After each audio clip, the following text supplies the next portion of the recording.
Mana shu narsa menimcha hozir yetmayapti bizaga. Lekin nimaga ma'ni yomonlayapti boshqa insonga? Bilim vahshiy kuchli-da, ishonmayapti o'ziga. Pul yomon, pulli javobgarligi ko'p. Katta pulli takliflardan ham voz kechadi. Faqatgina kuchli inson yordam so'ra oladi. Lekin u qarzdorlik tuyg'usi mani ajdodimga borib taqalyapti-da. Bolalikdan kelib chiqadimi? Ota-onaning ustanovkalari noto'g'ri ishlaydimi? Yo'q, nimadan kelib chiqadi bu narsa? Odam xohlasa ham o'zgartira olmaydi deb. Bolalar rivojlanishi uchun ular zerikish kerak deyishadi. Mana shunaqa bolalarda o'ziga bo'lgan ishonchi pasayib boradi, chunki Lekin eri xiyonat deb baholayapti-da, iminni. ikkalasi ham xiyonat, faqat ikki xil ko'rinishda. Oldiga borgim kelaveradi o'sha odamlarni, masalan. Doim kimdir aybdor bo'ladi. Bu nimani ko'rsatadi? Ozgina zeriksangiz, rast telefonga yopishamiz. Bu endi qiziq mavzu, bu haqida vebinar qilsa bo'ladi. Assalomu alaykum va rahmatulloh. Alaykum assalom va rahmatullohi va barakatuh. Yaxshimisiz Sardor? Tuzumisiz Nargiz opa, yaxshimisiz? Alhamdulillah, rahmat. O'zingiz salomatmisiz? Rahmat, Allohga shukr. Nargiz opa, o'tgan podkastimiz ancha odamlarga yoqdi. Ko'pchilik aytdi, rahmat dedi. Mana chet ellik o'rtoqlarim ham tashlab qo'yma Sardor, davom ettir deb aytdi. Mashallah. Menda ko'p variantlar bor edi. Anaqa kimni chaqiray deb o'yladim. Masalan, mana shu pul to'g'risida bugun podkast olmoqchimiz inshaalloh. Pul to'g'risida menda ikkita variant bo'ldi. To'g'risini aytsam, o'sha kimni chaqiray? Shu puldor millioner odamni chaqiraymi yoki shu psixologiya tomonidan pulni ko'rsatib bera oladigan odamni chaqiraymi degan variantlar bo'ldi va men o'yladim, siz psixologiya tomonidan umuman boshqa tarafdan pul to'g'risida gapirib bera olasiz. Shuning uchun sizni yana bir bor podkastga taklif qilishga qaror qildim. Rahmat kattakon. Rahmat kattakon. Siz ham Anaqa sizdan mana bunaqa javob kutayotgandim. Puldor odamni taklif qilaymi, psixologiya tomonidan yoritib beradiganni taklif qilaymi yoki ham puldor, ham psixologiya tomonidan yoritib beradiganni taklif qilaymi deb sizni taklif qildim deb aytasiz deb o'yladim. Yo'q, endi men hamma sekretlaringizni ochib tashlamaydi dedimda. Uchinchi variant qilib o'zingiz hozir anaqa qilib qo'ydingiz. Allohim qodir qilsa o'sha millionerlik o'yinlariga chiqib olaylik. Siz ham mana maqsadi bor, yuragida o'ti bor, ham moliya tomonidan ham juda foydali inson bo'lishni xohlaydigan barcha insonlarga shunaqa zafarlarni tilayman. Bu podkastga ancha savol yig'dim, Nargiz opa, chunki men o'zi kuzatishni yaxshi ko'raman insonlarni. Juda ko'p kuzatayotgan narsam nima bo'lyapti? Paradokslarni ko'p kuzataman. Paradoks degani inson aqli bilan anglash qiyin bo'lgan narsalarni paradoks deydi-ku.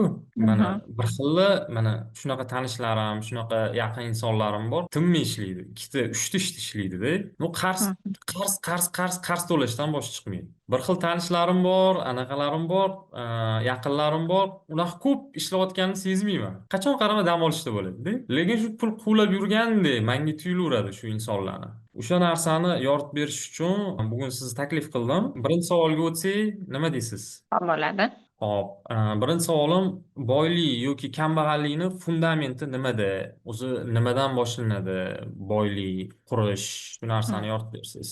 Xo'p, boylikni fundamenti, kambag'allikni ham fundamenti bu insonni ongini holatidan boshlanadi. Ongini holati o'zi nima degani? Ko'p eshitamiz.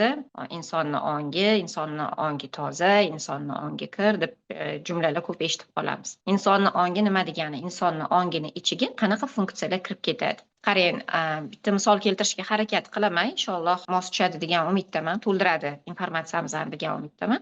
Bitta uyga borgan paytingizda uy holatiga qarang. Agar uy kir bo'lsa, chang bo'lsa, yoyilgan bo'lsa, nima bo'ladi? Siz u uyda rohatlana olmaysiz. U uyda nimadir qilgisi kelmaydi, u yerdan chiqib ketgisi kelaveradi. To'g'rimi?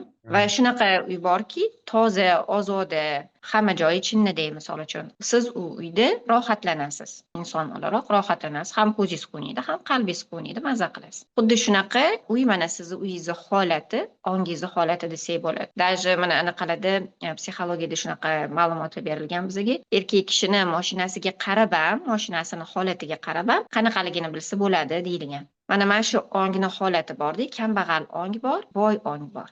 Kambag'al ongda hamma narsa mana shunaqa yoyilgan bo'ladi. Fikrlar yoyilgan bo'ladi, fikrlar kir bo'ladi, tuyg'ular kir bo'ladi, dunyoqarash kir bo'ladi, negativ bo'ladi. Xullas, kambag'allik ham boylik ham xuddi shunaqa. Yo ongiz toza bo'ladi, boylik haqida, pul haqida sof bo'ladi, prozrachniy ko'ra olasiz, tiniq bo'ladi. Yo bo'lmasam kir bo'ladi, pul yomon deb o'ylaysiz, hech qachon erisha olmayman deb o'ylaysiz, o'zingizni imkoniyatlaringizni past baholaysiz, baholagan paytingizda qiyin deb o'ylaysiz, chiqib keta olmayman deb o'ylaysiz va natija o'laroq yo boy bo'lasiz yo kambag'al bo'lasiz. Demak, o'sha birinchi fundamentda insonni ongida ongi qaysi qonunga bo'ysunayotganida. Qonun aynan pul jihatdan qaraydigan bo'lsak ikki xil. Birinchisi gullab yashnash, barqarorlik qonuni deymiz. Ikkinchi qonun bo'lsa degradatsiya qonuni deyiladi. Ya'ni orqaga ketish, yomonlashaveradi insonni holati. Qarz bo'ladi yoki bitta holatdan chiqib keta olmaydi yoki o'sha o'zini barqarorligini o'stira olmaydi, rivojlantira olmaydi. Mana shu qonunga ong bo'ysunadi. Ongda bo'ladi hammasi. Fundament ong. Endi hozir aytibsiz, Nargiz opa, mana shunaqa kir fikr bo'ladi, deyapsiz, odam o'ziga ishonmaydi, deyapsiz, pul to'g'risida yomon fikrlar. Bu narsa yoshligiga borib taqaladi, ko'pincha, to'g'rimi? Men bolani ota-ona tarbiya qilayotganda, mana men o'zi birinchi kasbim o'qituvchilik. Juda ham talantli bolalar keladi, juda ham talantli. Ham o'ziga ishonmaydi, o'xshamaydi menda, qo'limdan kelmaydi, bo'lmaydi. Mana masalan, yaqinda bitta qizni o'qitdim-da, вообще talantli qiz, 11-sinfda. Gaplashdim, strategiya berdim. Mana 10 ta universitetga topshirgan dedim, universitetlarni anaqasini berdim, ro'yxatini berdim-da. 3 ta dona universitetga kirgan, bittasiga kontrakt kirgan, bittasiga zapas bo'lib kirgan, bittasiga kirolmagan. Kirolmabdi. Ikkitasiga kiribdi, bittasiga kirolmabdi-da. Bu bilimsizlikdan emas, bilimi bor, kuchiga ishonmayapti-da. O'sha qiz kuchiga ishonmayapti. Mana hozir ham o'qityapman qizlarni, anaqa bolalarni. Bilim vashi kuchli-da, ishonmayapti o'ziga. Zo'r universitetga loyiqligiga ishonmayapti-da. Mana shu narsa bolalikdan kelib chiqadimi? Ota-onani ustanovkalari noto'g'ri ishlaydimi, yo nimadan kelib chiqadi bu narsa? Albatta, yoshlikdagi eshitilayotgan gaplar, ko'rilayotgan misollar, andoza o'laroq qaraganda ko'riladigan holatlar va faqat ota-ona emasda, ajdodni ham qanaqa insonlar bo'lgani, qanaqa yashashgani, qanaqa fikrlashgani avlodga ham kuchli ta'sir qiladi. Masalan, odam biror bir narsada muvaffaqiyatli bo'lishi uchun super aqlli bo'lishi shart emas. Hozir o'zi hayotga qarab bila olasiz buni. Yoki qanaqadir bir yaxshi natijaga erishish uchun super talantli bo'lish shart emasda. Odamdan talab qilinadigan narsa umuman boshqa. Hattoki mana diniy o'laroq rizqimizni keng bo'lishi uchun, rizqimizni olishimiz uchun dono yoki juda ham talantli, juda ham professional bo'lishi shart emas odam. Umuman boshqa obyektlarga, subyektlarga borib taqaladi. Aytayotgan gapingizda jon bor, haqiqatda oila nihoyatda ta'sir qiladi. Oila har bitta insonni muvaffaqiyat fundamenti birinchi o'rinda oila desa ham bo'ladi. Chunki u boshlang'ich talchoq, vibratsiya beradi-da, insonga joyidan qo'zg'atuvchisi oila bo'ladi. Qanaqa ma'noda? Siz muvaffaqiyatsizlikka ham erishib ketishingiz mumkin, unga ham talchoq oila bo'ladi, sizni inersiyaga keltiradigan. Muvaffaqiyatga ham xuddi shunaqa erishib ketishingiz mumkin, uni ham talchog'i, o'sha vibratsiya beruvchisi, joyidan qo'zg'atuvchisi oila bo'ladi. Nimani eshitib katta bo'lyapmiz, nimani ko'rib katta bo'lyapmiz, qaysi fikrlar bizga singdirilyapti. Chunki muvaffaqiyatli insonni fikrlashini agar gaplashib ko'rib analiz qiladigan bo'lsangiz, ma'lum bir fikrlarni, ma'lum bir jumlalarni qayta takrorlamayotganini ko'rasiz. Va natija o'laroq ana o'sha jumla, o'sha fikrlarni natijasini olib yashayotganini ham ko'rasiz. Muvaffaqiyatsiz insonlarni ham fikr jumlalariga e'tibor beradigan bo'lsangiz, qayta ma'lum bir fikrlarni takrorlamayotganini ko'rasiz-da. Va agar xohlasangiz, mana shu o'zida taxminan 5 ta eng asosiy insonni boy bo'lishiga, muvaffaqiyatli bo'lishiga yoki bo'lmasam degradatsiyada bo'lib orqaga qarab ketishiga ta'sir qiladigan o'sha hayotiy 5 ta eng muhim bo'lgan, eng muhimini sanab o'tib ketishim mumkin. To есть alomatlari bor-da buni. Bir insonni muvaffaqiyatli bo'lishini nafaqat boy yoki kambag'al yoki qarzdor, o'zi umuman olganda mana shu 5 ta hayotimizning hamma sferasiga ta'sir qiladi. Bo'lishimi? Bo'lishing, albatta. Mana eng birinchi katta alomatlaridan bittasi, hamma o'zini analiz qilib ko'rsa bo'ladi. Menga bu analiz nihoyatda yordam bergan. Masalan, siz xohlang pul bilan hozir fikrlab ko'ring. Xohlang kasbingizda muvaffaqiyatli bo'lish bilan, xohlang munosabatda muvaffaqiyatli bo'lish bilan. Umuman farqi yo'q. Men pul jihatdan ko'rsatib ketaman sizga. pul haqida mana qanaqa fikrlaringiz bor? Qayta qaysi fikrlar sizda takrorlanyapti? Bu talaffuz qilishingiz ham mumkin, ichingizda qayta aylantirishingiz ham mumkin. Misol uchun yetishmayapti, qolmayapti, yetkazolmayapman yoki bo'lmasa muhim xohlayotgan narsam bordi, o'shani endi qilaman deganimda qanaqadir xarajat chiqib turadi. Shunaqa. Ehtiyojimni shu qoniqtira olmayapman. Pul yomon, pulni javobgarligi ko'p. Odam puli ko'p bo'lsa, gunoh qilib qo'yishi mumkin degan fikrlar aylanadi. Aynan pul bilan bog'liq. Keyin natijada nima bo'ladi? Odam o'zi bilmagan holda shu fikrga bo'ysunganidan keyin katta pulli takliflardan ham voz kechadi. Qanaqasiga voz kechadi? Uni ko'ra olmaydi takliflarni, imkoniyatlarni avtomat holda ko'ra olmaydi imkoniyatlarni.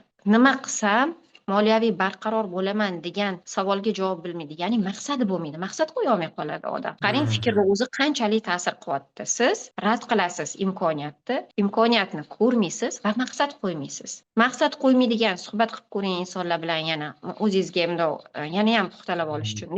Maqsadi yo'q insonlar bilan bitta gaplashsangiz, fikrlarida juda salbiy fikrlar bo'ladi. Yetmayapti, kimlardir aybdor, narx baland va hokazo mana shunga o'xshagan, pul yomon, pul odamni buzadi, pul qo'lni kiri, shunga o'xshagan fikrlarni ko'rasiz. Ikkinchi alomatlaridan bittasi, mashalloh, alhamdulillah, Allohga nihoyatda minnatdorman. Mana shu aynan shu qismida katta bilim berdi Robbim. Shunaqa bilimlarga ulashishga naqib qoldim. Shu imkoniyati bo'lib qoldi-da. Hozir bitta dona konsultatsiyani o'zida insonlardagi mana shu holatni o'zgarishiga sabab bo'ladigan imkoniyat beryapti Robbim. Bu ruschasiga aytganda prokrastinatsiya deyiladi. Ya'ni muhimlilik darajasi siz uchun oliy bo'lgan narsalarni keyinga qoldirish. Misol uchun sog'lig'ingiz sizga muhim. 80, 70, 90 yoshingizda ham hamma sog'lom bo'lishni xohlaydi, to'g'rimi? O'zingizga o'zingiz xizmat qilay deysiz, xastaga tayanib qolay demeysiz, bemalol yuray deysiz, bemalol ovqatimni o'zim yey deysiz, chegaralaringiz bo'lmasin deysiz, buni yeyish mumkin emas, uni qilish mumkin emas degan narsalar emas. Sog'lom hayot, tetik hayot kechirgisi keladi, lekin bu haqda juda ham kam inson o'ylaydi. Endi sog'liq siz uchun muhim bo'lganidan keyin sog'lig'ingiz bilan bog'liq bo'lgan hamma muhim vazifalarni orqaga suraverasiz. Jismoniy tarbiya bilan shug'ullanmaysiz. Ertadan, indindan, dushanbadan vaqtida uxlanmaydi, vaqtida taomlanmaydi yoki noto'g'ri ovqatlanadi, noto'g'ri uyqu bo'ladi. Bular hammasi sizga qachondir natija berishi kerak-ku. Sizga agar o'shalar hammasi aynan o'sha momentda natija berganda edi, odam tez o'zgarardi. Ular lekin yig'ilib ma'lum bir yoshga borganingizdan keyin o'zini ko'rsatadigan bo'lgandan keyin natija sifatida nima bo'lasiz? Yo dorilardan bog'lanib qolasiz dorilarga, yo kimnidir yordamiga bog'lanib qolasiz, yoki inson yotib qoladi. Bunaqa holatlar ham nihoyatda ko'p. Sog'lig'ingiz keyin moliyangiz, misol uchun. Moliya ham muhimlik darajasi nihoyatda muhim hayotimizda. Qandoq 80-90 yoshingizda sog'lom bo'lgis kelayotgan bo'lsa, xuddi shunaqa hech kimdan bog'liq bo'lishni xohlamaysiz, moliyaviy. Farzandingizdan yoki davlatdan emas-da, o'zimni pulim bo'lsa-da, o'zim bemalol xohlagan xarajatimni qilsam deysiz, to'g'rimi? Lekin bu haqda ham o'ylanmagani uchun, o'ylansa ham nima qilishim kerak deb javobi topilgan ishlarni ham odam keyinga suraveradigan bo'lgani uchun, afsuski 70-80 yoshida ham yo ishlaydi odam, yo kimgadir qarab turadi-da, kimdir pul berishiga, o'sha pulga ehtiyoji bo'lib turadi insonni. Munosabatlar yana eng kuchli, hozir kuzatib eng katta zo'r o'zgarishlarga erishayotgan yo'nalishimiz ham munosabatda, turmush o'rtoqlari orasidagi munosabat va farzandlar bilan. Qarang, mana hayotingizga orqaga bitta qarasangiz, farzandlarni tarbiya qilish jarayonida ajdodingizda ham, hammada demayman, lekin bularni sanog'i juda kamda. Asosan ko'p sanoq haqida hozir gapiryapman, katta protsent haqida. Farzandiga sog'lom, sifatli vaqt ajratishga ota-onalarni toqati va quvvati yetmayotganini ko'rasiz. Hozir ham, oldin ham bo'lgan bu narsa. Oldin ham bo'lgan, lekin kimlardir buni tan oladi, kimlardir tan olmaydi. Tan olsa muammoni hal qilsa bo'ladi. Tan olmay rad ko'rguncha kimnidir aybdor qilib, holatni, vaziyatlarni aybdor qilgunimizcha natijaga erisha olmaymiz. Mana bu ham muhimda. Farzandingizni muvaffaqiyatli inson bo'lishi juda ham muhim. Birinchi o'rinda farzandingizga, sizga, farzandingizni farzandlariga, jamiyatga nihoyatda muhim. Lekin bu ham orqaga qoldirilaveradi. Bolaning tarbiyasi, misol uchun, muhim vazifalaringiz bor. Har kuni ozgina elementarniy nimalardir qila olasiz. Farzand tarbiyasi jarayoni, sog'lom tuyg'ularni berish. Mana ko'plar farzand tarbiyalashda jazodan foydalanadi, tanqiddan foydalanadi. Va siz aytayotgan misolingiz bor-ku, o'quvchingiz misolida. Taxminan endi obraz hosil bo'ladi. Shu tanqid ko'p eshitgan, katta bolaga talablar qo'yilgan nafsidan og'iri. Mana shunaqa bolalarda o'ziga bo'lgan ishonchi pasayib boradi, chunki yutuqlari ko'rilmaydi u bolalarga. U bolalarga ijobiy motivatsiyalar berilmaydi-da. Qo'rqitish orqali, talab orqali, tanqid orqali, jazolash orqali boladagi bor talantni ham qafasning ichiga solib qo'yishadi. Chiqib keta olmaydi bola o'sha qafasdan. Mana shunaqada hayotimizdagi biz uchun muhimlik darajasi juda ham yuqori bo'lgan jabhalarimiz bor. Mana o'sha jabhalarni biz orqaga sururganimiz uchun bizani xursand qiladigan natijalar bizdan uzoqlashib ketaveradi. Aksi bilan yuzlashaverasiz. Pulsizlik, sog'lom bo'la olmaysiz, munosabatlaringiz yomonlashib boradi, xafagarchilik bo'laveradi, xafa bo'laverasiz. Mana shunaqa holatlar bo'ladi. Keyin yana bitta uchinchisiga keldik. Gapiradigan gaplarimiz. Insonlarning gapiradigan gapiga qarab, qanaqa holatligini bilib olsangiz bo'ladi. Mana deydi, pulim yo'q, imkoniyatim yo'q, vaqtim yo'q, sog'lom yo'q, ilojim yo'q. Mana shu 5 ta signalni jumla. Pulim yo'q, vaqtim yo'q, imkoniyatim yo'q, sog'lig'im yo'q, ilojim yo'q. Yoki bo'lmasam shunaqa kачество ko'rishingiz mumkin. Ayblov.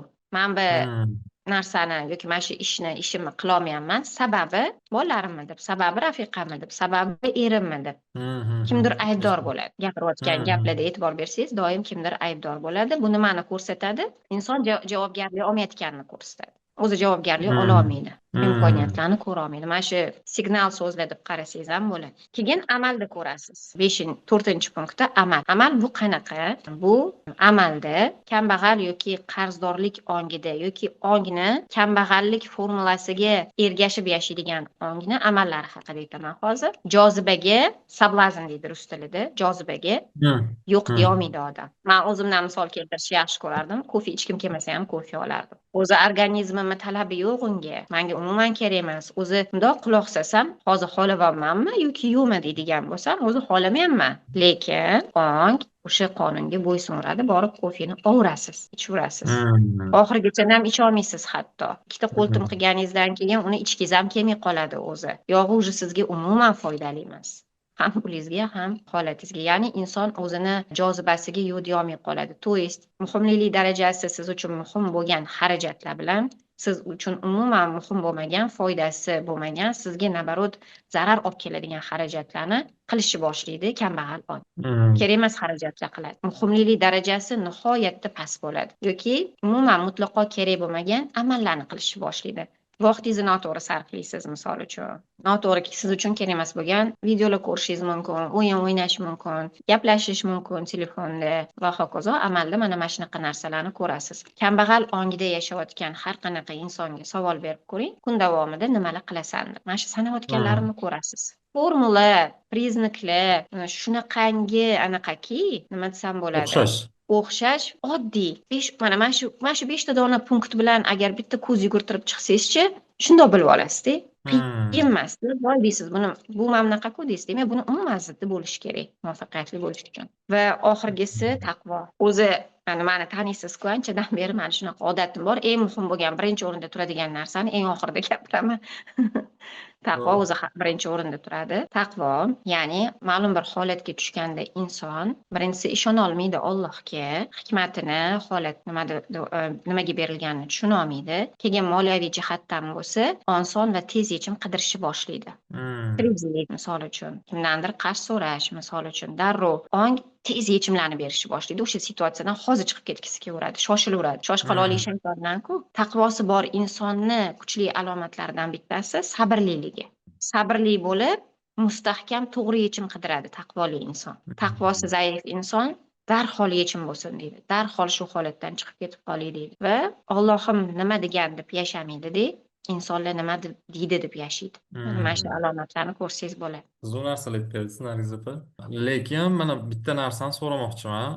Juda ham ko'p ko'ryapman. Menimcha o'zimda bo'lsa kerak, aytishadi-yu, o'zingda bor narsani boshqa odamlarda ko'raverasan deyishadi-yu. Chiqaman masalan ko'chaga, maktabga, do'stlarim bilan gaplashaman, shogirdlarim bilan gaplashaman, o'quvchilarni ko'raman-da. Yaqinda imtihon. 11 sinf masalan, 10 sinf bitiradi maktabda masalanda. Takoy yurishganini ko'raman-da. Darslar qanaqa bo'ladi, bir narsalar bo'lyapti. Yaqinda imtihon. Masalan, tayyorlanmaysanmi, top universitetlarga kirishga harakat qilmaysanmi? Bo'lib qolar. Mana shunaqa narsalarda Mhm. odamni 3 oy, 6 oy ichida juda ham katta masalalarni hal qilish kerak-da. Lekin odam takoy прогулка qilib yuradi, yo boshqani незначительный ishlarni qiladi aytganingizdek. Juda ham muhim ishlar turibdi uni. Masalan, qishga tayyorgarlik ko'rish kerak. Tam bir narsalar olib qo'yish kerak, uyini, anaqasini, naloklarini to'lash kerak, tam oynalarini boshqa rejimga o'tkazish kerak. O'zimdan kelib chiqib aytyapman-da. Lekin mana shu muhim emas bo'lgan, unaqa muhim emas bo'lgan ishlarni qilib, odam o'zini nafsini xursand qilib, man 10 ta narsa qilib qo'ydim bugun deb yuraveradi odam. U narsani kichkina o'quvchilarda ham ko'ryapman men bu narsani shu yaqinlarimda ham ko'ryapman. Muhim emas narsalarning orqasidan yurib, realniy muhim narsalarni ko'rmaganlikka olish. Bo'p ketar, anaqa boru, Strikoza и mуравей degan ruslarni anaqasi bor, bilsangiz. Har yili qishga tayyorgarlikda strikoza uchib maza qilib o'ynab yuradi, muraviy qishga tayyorgarlik ko'radi va oxiri muraviy muzlab anaqa strikoza muzlab o'ladi. Muraviy Mhm. joniga tegadi, chumolining joniga tegadi. Buni boqishda xuddi o'sha narsani men kuzatyapman juda ham ko'p odamlarda. Nimadan qochadi odamlar? Bu narsa o'ylamaslik-ku, to'g'rimi? Anaqa Mhm. o'ylamaslikdan kelib chiqyapti-ku. Mani mana bunaqa ishim bor, mana bunaqa qilishim kerak. Umuman fikr o'tga olib ketmayapti-da. Shu bugun mana hozir 1-2 soat ichida maza qilib oling. Shu aytgan kafega kofe ichi, kafenaga boring, suhbatlashing, boshqa narsa qilaydi. Muhim narsani ko'rmaslikka olish nimadan kelib chiqyapti va nima yechimlar bor bunga? Qarang, aslida muhim narsani ko'rmaslikka olmayotgan bo'lishi ham mumkin. Odam ichida qilishim kerak deb o'ylayotgan bo'lishi mumkin-da, lekin qilolmayotgan bo'lishi mumkin. Yana o'zimizdan kelib chiqamiz-da, to'g'rimi? Buchi boyagi aytib o'tganimdek, ong ma'lum bir qonunlarga bo'ysunadi. Bu ham bitta qonun. Ongni Hmm. kodlangan inson shunaqa holatga kodlanib qolgan. O'sha qafas ichiga tushib qolgan, xuddi shunaqa qaraydigan bo'lsak, ana o'sha Hmm. qafas ichida aylanib yuraveradi-da, chiqib keta olmaydi. Agar ko'p darslar eshitgan odamsizda, o'zingiz ham bir oldin konsultatsiyalarga kelganingizda aytdingiz, men tushunaman, men bilaman, lekin chiqib keta olmayapman bundan. Tushunasizmi? Hmm. O'sha men aytaman shuning uchun. Ko'p dars eshitish problemani hal qilmaydi. Yoki bo'lmasam, mana bunaqa aytishadi, mana shu holatga tushdi, bir qiynalsin, ertaga shu xatoni qilmaydigan bo'ladi deyishadi. Ota-onalar bolalariga nisbatan. Bunaqa To'g'ri. bo'lmaydi deyman. Bo'lmaydi unaqa. U xatoga tushib, u xatodan chiqdimi? Agar odam o'shanga kodlangan bo'lsa, umrini oxirigacha o'sha xatoga tushib chiqaveradi. Men buni Hmm. qarzdorlik holatida ko'ryapman. Misol uchun shunaqa insonlarni taniyman, yillar davomida qarzdor. Qarzini yopadi, yana qarz bo'ladi. Xulosa chiqarmayapti-ku, o'zgartira olmayapti-ku, to'g'rimi? Nima degani bu? Insonni ongi, qarang, insonni ongi ana o'sha formulaga qarz bo'lishga shunchaki kodlanib qolgan. Uni o'zgartirish kerak, ana o'sha kodni. Biz qanaqa o'zgartiramiz uni? Menga inson kelsa, misol uchun, moliyaviy qarzdorlik holatim bor, qayta bo'lyapman, yillar davomida men qarzman desa, men beradigan savollarim bor. Albatta, o'sha nimalarni eshitib katta bo'lgan, nimalarni ko'rib katta bo'lgan, qanaqa ishonchlari bor, 3-4 ta ajdodni taxminiy anaqasini maketini tuzib olaman o'zimga. Ki taxminan ularni yig'indisi bo'ladi-da farzand. Endi o'sha ma'lumotga ega bo'lganingizdan keyin, o'sha ma'lumotlardan kelib chiqib insonga tushuncha bersangiz, inson anglasa, kod qanaqa yechiladi, anglash orqali yechiladi. Bitta Hmm. narsani anglab olganidan keyin, tushunib olganidan keyin inson o'shani qilmaslikni boshlaydi. Ichida qanaqadir o'zgarish bo'ladi. Men sizga buni tushuntirib bera olmayman. O'zimda bo'lgan narsalar bilan bo'lishyapman. Nimalarda Alloh meni sababchi qilgan bo'lsa, kimlarni nimada o'zgarishida, ular ham xuddi shu narsani aytishadi. Nimadir bo'ldi, katta bitta narsa bo'lgani yo'q. Nimadir bo'ldi, mana shu odat yo'qolib ketdi. Mana men o'zim aytadigan bo'lsam, o'sha menda bo'lgan, men tushunib qolganman, analiz qilganman-da, shablonlarni tushunib qolganman, meni qiynayotgan kodni topganman. Meni qiynayotgan kod tuyg'uyimda qarzdorlik tuyg'usi bo'lgan. Hmm. Qarzdorlik tuyg'usi. U tuyg'u menda qarz ko'rinishida kelavergan hayotimga. Lekin u qarzdorlik tuyg'usi mani ajdodimga borib taqalyapti-da, tushunasizmi? O'sha tuyg'uni man qaytaryapman. Sal Man qiyinroq bo'ldi. O'shani agar misol bilan tushuntirib bersangiz zo'r ish bo'lardi. O'zingizdanmi yo yo'q, mayli, mijozdan? o'zimdan tushuntirib Hmm, beraman. hmm, Misol uchun, ong bitta qonunga bo'ysunyapti degani, u kodlanib qolgan o'sha qonunga deyapmiz. Bitta qonun, o'sha formulada yashayveradi. Mana hozir IT programmalarda kodlanyapti deb programmalar. Bitta dona harfi tushib qolsa ham, xohlagan rezultatingizga, bitta dona komanda tushib qolsa ham, xohlagan natijangizga erisha olmaysiz, to'g'rimi? O'shanga kodlanib hmm. qoladi, o'shanda funksiyonировать qiladi. Faqat siz o'sha programmaga kerakli bo'lgan o'zgartirishni kirgizmagunizcha, to'g'ri harf qo'ymagunizcha, to'g'ri komandani bermagunizcha, xohlagan natijangizni ola olmaysiz. Onga ham xuddi shunaqa. Onga ham o'sha qarz bo'lishiga kodlanib qolgandek, o'sha formula bilan yashayveradi. Odam xohlasa ham o'zgartira olmaydi. 10 marta qarz yopsa ham chiqib keta olmaydi bu holatdan. Yana nimadir chiqaveradi, yana nimadir bo'laveradi, pul kerak bo'laveradi va yechim sifatida yana qarz so'rayveradi. Bu mana men o'zim analiz qilgan paytimda nimaga men qarz bo'lib qoldim, katta qarz bo'lib qolganman, nimaga men shunaqa bo'lib qoldim, chiqishim uchun nima qilishim kerak degan polniy kuchimni tashlaganman-da o'sha yerga. O'shanda izlanib manda qarzdorlik чувство долга deyiladi ruschasiga. Man majburman, man qarzman degan tuyg'u bilan yashirkanman-da. Majburman. Bu ajdodimizga borib taqaladi. Endi yog'ini расшифровка qilmayman. Qo'llashib ketamiz u yog'iga. Mana mana shu bu suhbatda endi siz ishingizni misol uchun bilganingizdan keyin siz suhbatda уже ma'lum bir savol javoblardan keyin inson nima bilan shunaqa formulada yashayapti bilib olganingizdan keyin uni nimaga shunaqa situatsiyaga tushayotganini mana shu narsaga sabab bo'lyapti deb tushuntirib berganingizdan keyin odamda anglash bo'ladida. Mana suhbatimizdan oldin siz ham aytdingiz-ku, oxirgi suhbatdan keyin nima natijalar bo'ldi desam, ishlagim kelyapti, muhim ishlarimni birinchi o'ringa qo'ya olyapman, oldinga qarab intilyapman dedingiz. Bizani oxirgi suhbatimiz edi o'sha.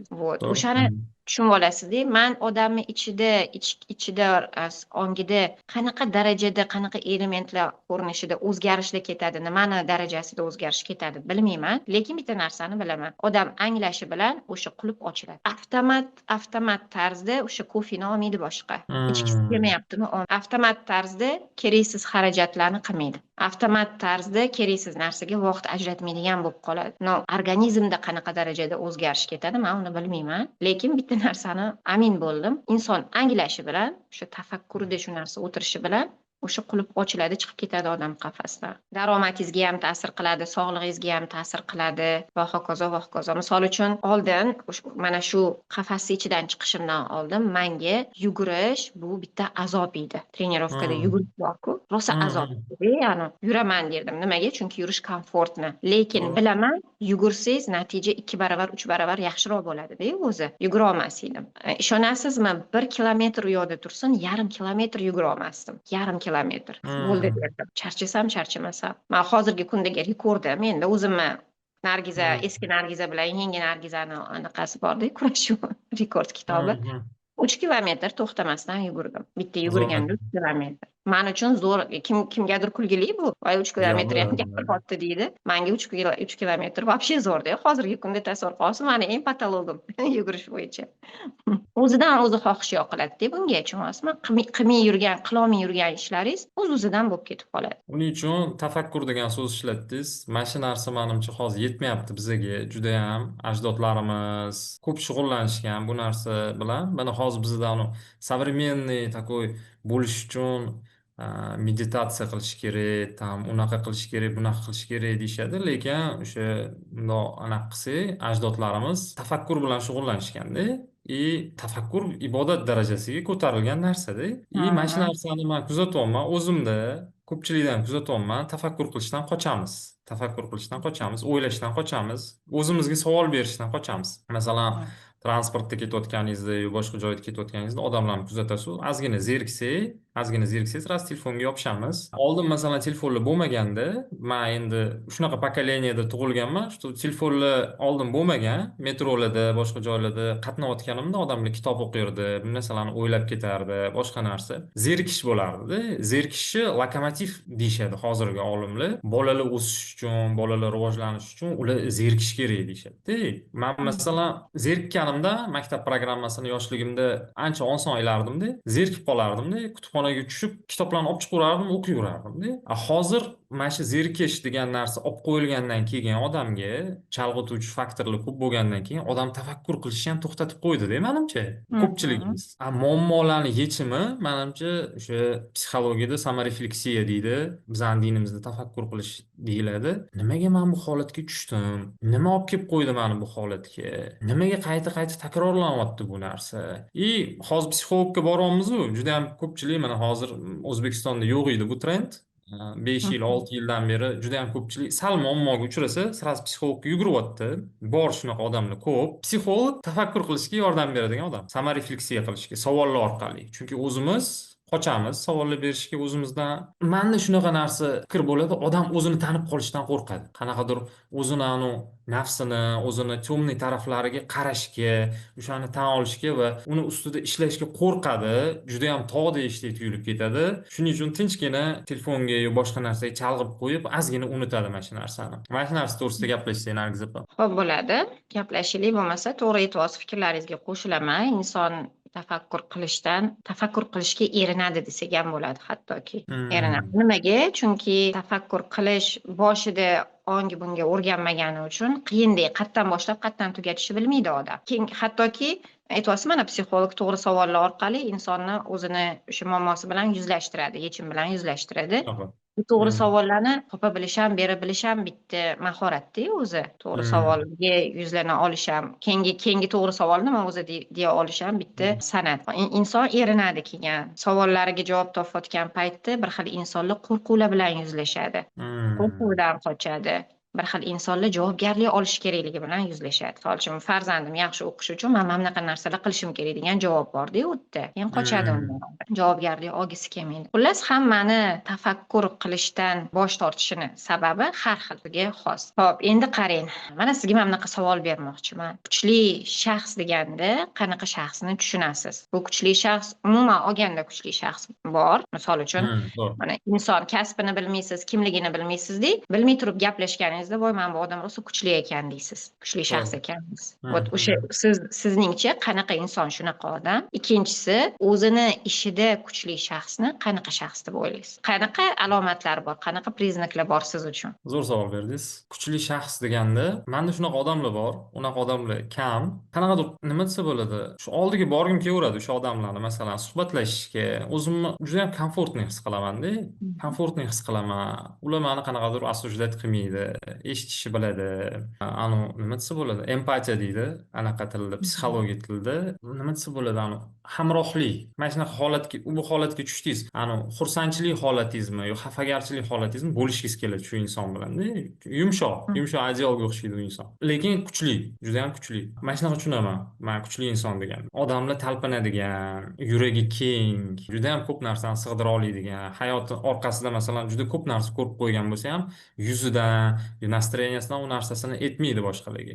Kasbida kuchli inson deganda, bitta narsani tushundim, men o'zimdan uyalarkanman boshqalardan yordam so'rashga, boshqalarni masalan o'qituvchi sifatida ham, psixolog sifatida ham yordam so'rashga, bu narsani o'rganishga, как будто mani o'sha egoyim, nafsim sinib qoladigandek oldiga borib yordam so'rasamda, shu narsani tushundim. Faqatgina kuchli inson yordam so'ra oladi, kuchli inson tan ola oladi xatolarini, kamchiliklarini, professiyasini ustida tinmay ishlaydi.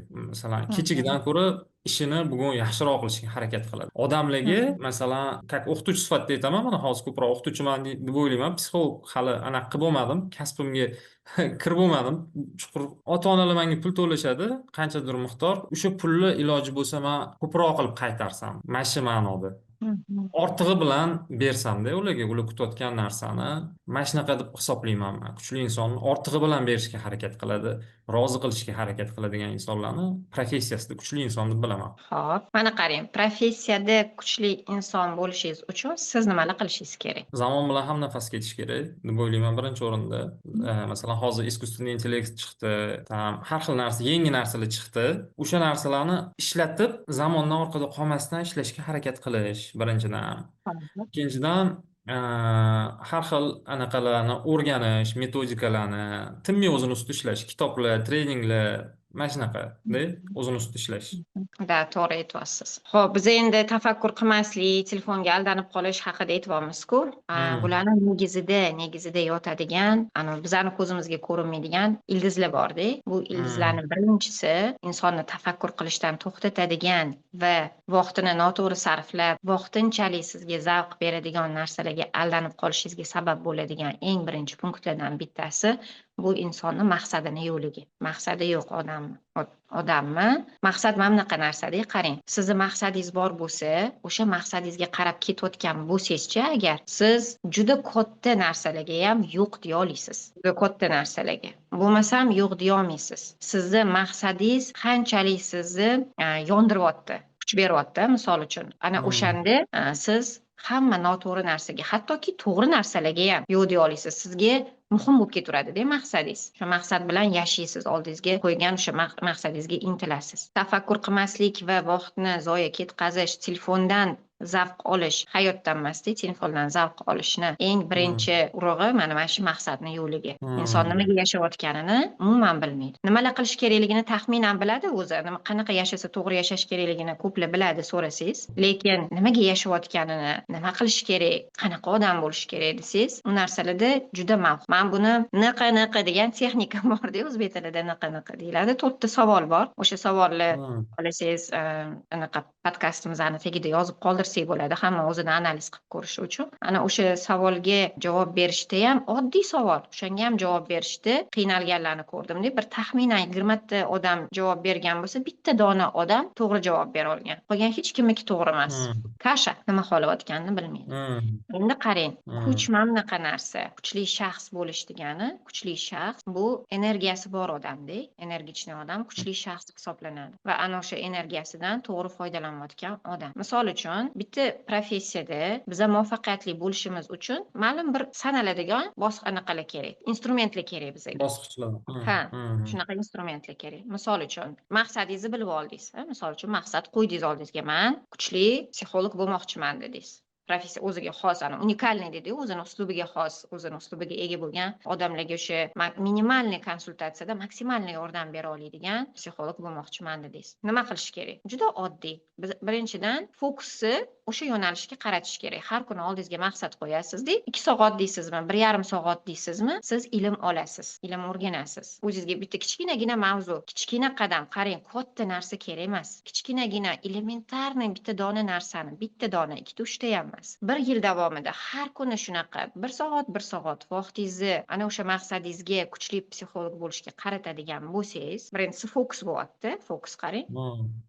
Maqsadingiz bor, fokus. Ikkinchisi, sizni fokus o'sha yerga qarayapti degani, siz o'sha yerga energiyangizni taqsimlayapsiz degani. Sizda 10 ta energiya bor edi, har kuni bittasini siz u yoqqa beryapsiz degani. Endi energiyani zo'r xususiyati bor-da. Siz biror bir narsaga energiya berayotgan paytingizda u sizga momentalni javob qaytarmaydi. Fokus orqali energiya jalb qilayotganingizda momentalni javob qaytarmaydi. O'sha telefonni ham ko'rib o'tirish mumkin, u ham sizga momentalni natija olib kelmaydi-ku. Ma'lum bir vaqtlar o'tgandan keyin ko'rasiz, hayotingizni yutqizib qo'yayotganingizni, hech kim bo'lolmayotganingizni ko'rasiz-da. Bu ham xuddi shunaqa. Har kuni bitta dona narsa o'rgangan odam kuchli emas-da.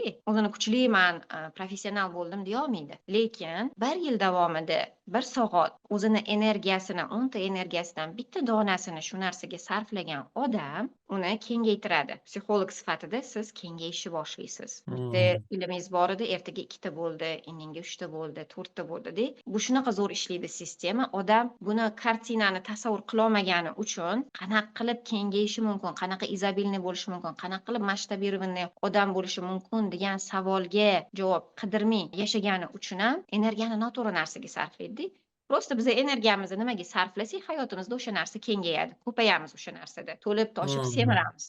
Telefon ko'rib o'tiraversangiz, hayotingizda o'sha narsa ko'payib ketaveradi. Kerakli narsaga bersangiz, men o'zimga shunaqa tasavvur qilaman. Bugun mening 10 ta energiyam bor, men uni taqsimlayman deyman-da.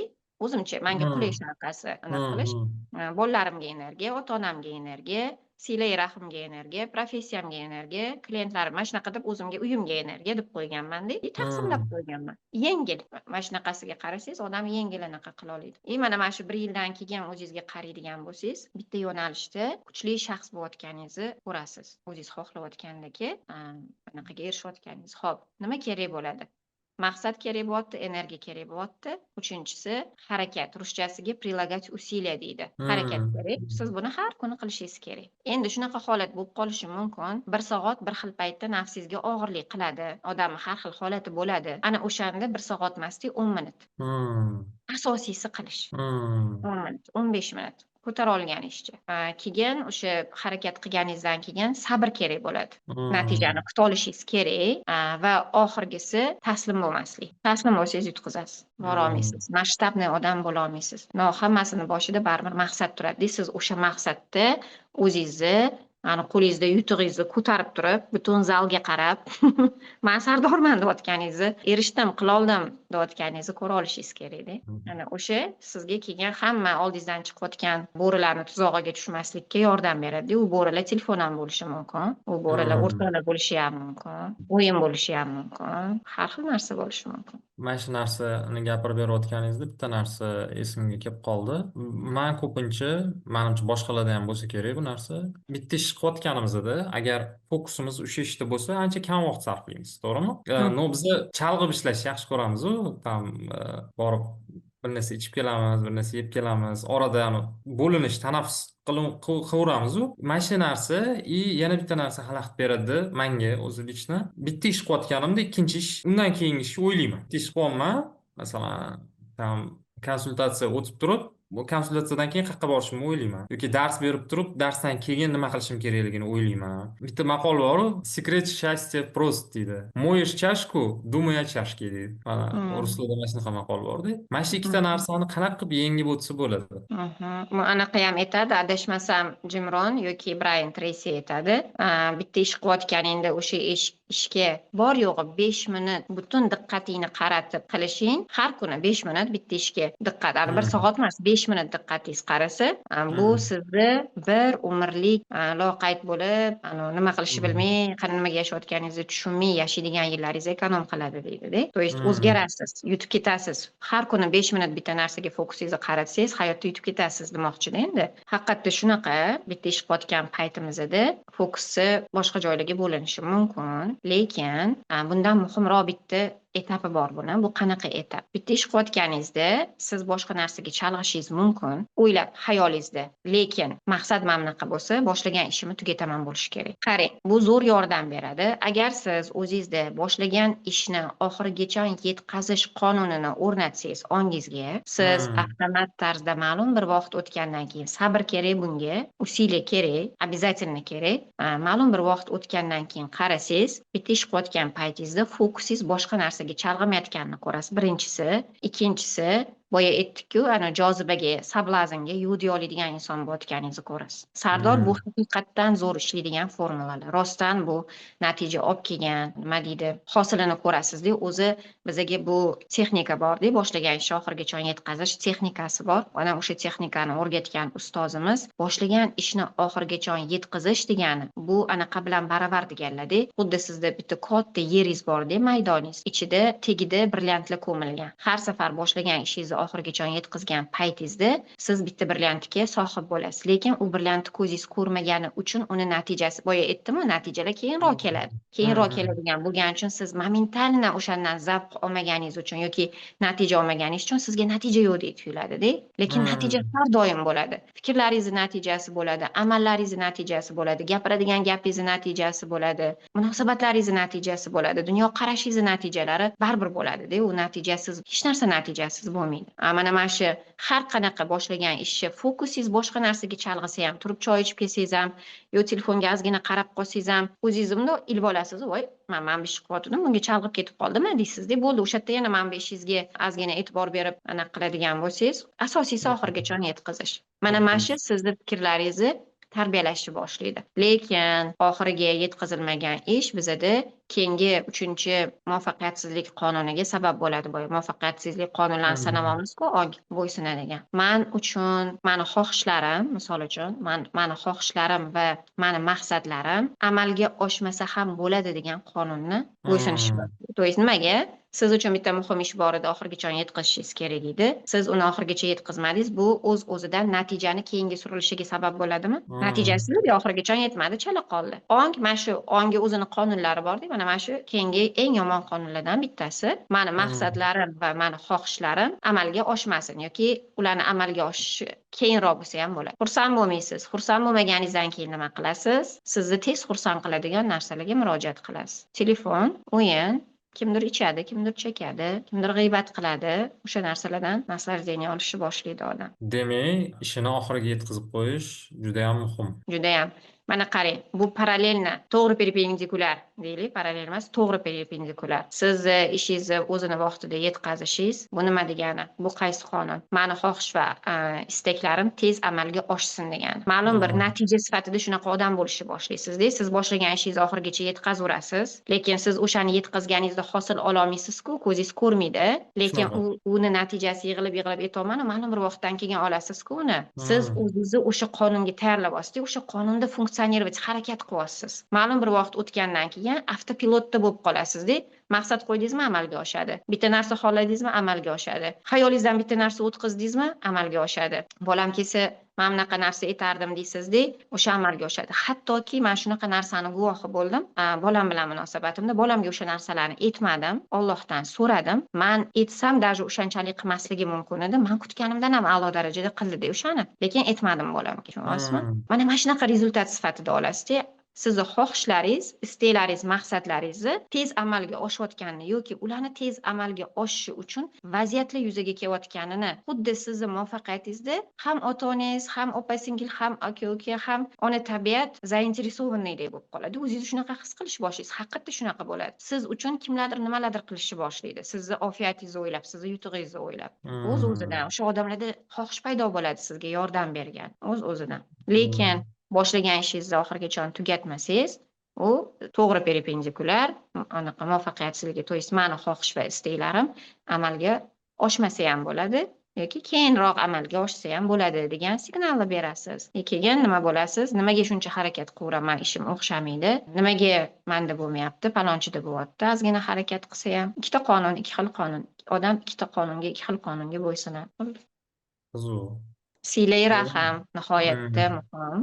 Mana shu qonunni sizda funksionerovat qilishi uchun rosa kuchli ta'sir qiladi siylai raham. Bunga kuchini ko'rganman hayotda, haligacha ko'ryapman. Qiziq, o'ylantiradigan narsalar aytib berdingiz. Hayron qoldim даже. Mana bunaqa narsa bo'lsa-chi, masalan, boshlagan ishini oxiriga yetkazish juda ham muhim deyapsiz. Aytib o'tib ketaman, mana как 10 yildan beri ishlaydigan o'qituvchi sifatida, masalan, 100 ta o'quvchi sentyabr oyida o'qishni boshlasa, masalan, ingliz tilida menda 89, 87 tasi o'sha 1 yilga ham bormasdan yuvib ketishi mumkin-da. Yuvib ketishi mumkin deganimda, o'sha anaqani ololmaydi, nima desa bo'ladi. Boshida boshlagandagi o'qolmaydi-da, kelsa ham. Bir xillari yuvib ketadi, bir xillari dangasa bo'ladi, bir xillari bir kelib bir kelmaydi. Juda ham kam bola shu boshidagi ko'zi yonib, oxirigacha shu 1 yillik kursmi oxirigacha o'qiydi mana masalan. Kitobni boshladingiz, masalan, qiziqmadingiz. Maqsad qo'ydingiz mana shu kitobni o'qishni, oxirigacha boshini o'qidingiz, 30 bet yoqmadi sizga. Kino boshladingiz, masalan, bu kino ko'rishni boshini anaqa qildingiz, yoqmadi. Yoki kimdir bilan partnyor bo'lmoqchisiz. Men yaqinda shunaqa narsa bo'ldi. Bitta odam bilan masalan partnyorstda ishlamoqchi edim. U odam menga unaqa to'g'ri kelmadi. Shatda anaqa qildim, to'xtatdim partnyorstdan. Bu qanaqa bo'ladi? Buni qanaqa qilib anaqa qilsa bo'ladi? Bu qonunga ishlatsa bo'ladi. Hop, qarang, kino ko'rdingiz, oxirigacha yetkazmadingiz, bu u qonunga kirmaydi. Oldin shuni bilib olaylik. Hop, kitob o'qidim, boshladim-da, qarasam qiz meni qiziqtirmayapti, jalb qila olmayapti. Естественно, yoqmayotgan, qiziqmayotgan narsaga vaqt ajratgisi kelmaydi, to'g'rimi? Ja bo'lmasa, kitobni varolab, ana boblari bor-ku, zagolovoklar, ruscha.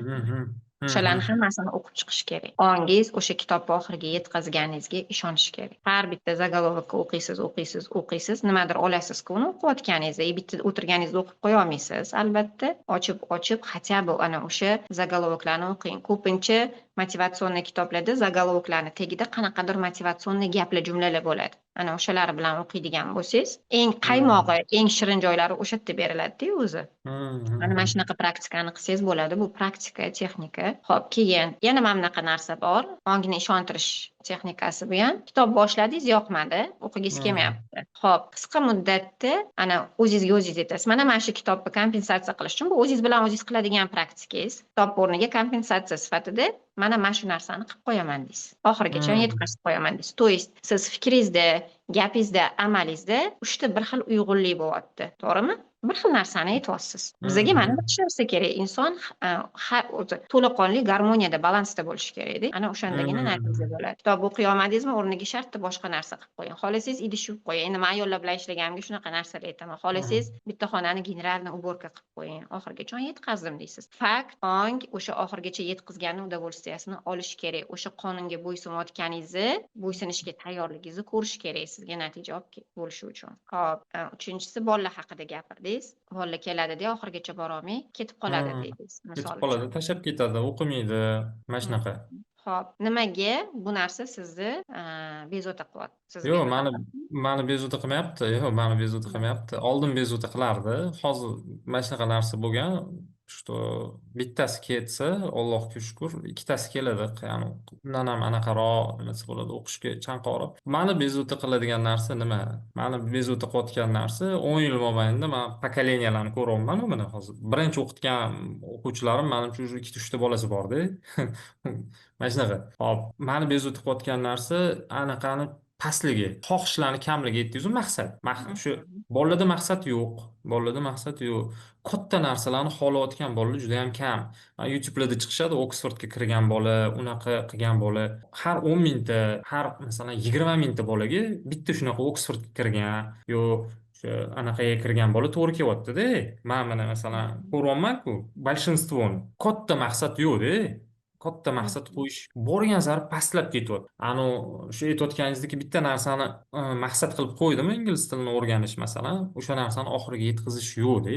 Sakrash ko'p. Mhm. Ota-onalarni o'zi mana shunaqa sakratib yuboradi-da bolasini o'tdan o'tga. Mana shu narsani men tushunmayman. Bolangda talant bor deydi. Nimaga aytishadi finansiy, mana kecha ham o'tgan kuni eshitdim. Finansiy ozgina qiynalib qoluvdik. Hop, bolangda talant bor, oldimga kelib ayt deyman, finansiy mana shunaqa bo'lyapti. To'lovni oxiriga qoldiramiz, to'lovni keyinroq qilasan. Mana shunaqa situatsiya.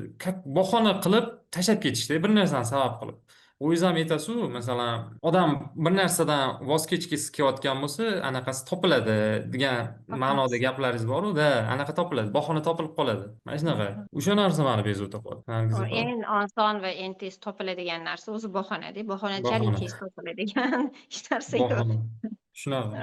Shunaqa. Keyin hammani beriladigan narsalar borda, mana topiladigan narsa bor, beriladigan narsa bor. Eng oson va tez beriladigan narsa bu maslahat. Maslahat. Endi masalan, sizdan maslahat olish qiyin menimcha. Sizdan Nega? maslahat olish qiyin. Vaqtingiz yo'q, endi manga nisbatan anaqadir. Menga to'g'ri har doim qiynalgan paytim sizdan maslahat so'rasam beraman. No hammaga emas, hammaga masalan Nargiz Xo'jabekovaning vaqtlari yetmaydi-ku. Yo'q, yo'q, men aytmoqchi bo'lganim, insonlardan maslahat so'ramasangiz ham maslahatlar berishadi-da. Chunki Bera. eng qizg'anli odam berishi mumkin bo'lgan anaqa maslahat. Maslahat, Hop, maslahat. qarang Sardor, siz gapiryapsizda, men sizni endi baribir psixolog bo'lganimga o'sha Hmm. tomondan tahlil qilib o'tiribman. Mana hozir Hmm. aytyapsizda, oldin mani bezovta qilardi, o'quvchilarni ketib Hmm. qolibdi, oxirigacha yetkazmay. Hozir Hmm. bezovta qildim-da, alhamdulillah bittasi ketsa, o'rniga ikkitasi kelyapti dedingiz. Shunaqa. Hozir sizni bezovta qilmay qo'ydi, demak o'zingizda nimalarnidir hal qila oldingiz shu bilan bog'liq. Sizga shunga olib keladigan tushuncha tarzingiz, fikrlash tarzingiz, bo'ysunishingiz o'sha qonunga deylik. Hop, Hmm. endi Hmm. qarang, mana hozir aytyapsizki siz shu bolada potensial bordi, talant bordi, lekin o'shanaqa Hmm. globalniy maqsad qo'ymaydi deyapsiz. Shunaqa. Nimaga deyapsiz? Tushunolmayapman deyapsiz. Endi qarang, qachon siz o'zingizni talantingizni ko'ra bilib o'sha globalniy maqsad qo'yasiz-ku o'zingiz, Hmm. o'shanda o'sha bolalarni tushunishni boshlaysiz nimaga shunaqaligini. Bu siz bilan aloqali, ular bilan emas. Ular hammasi kelib yotibdi sizni hayotingizga, sizni ko'rsatib ketyapti, sizni ko'rsatib ketyapti, siz qaramayapsiz u oynaga. Da, o'zi, da, to'g'ri, to'g'ri. Balki men o'zim ham globalniy maqsad, talantimni maksimum развивать qilib, globalniy maqsad qo'ymayotganimga menga shu muammo ko'rinayotgandi.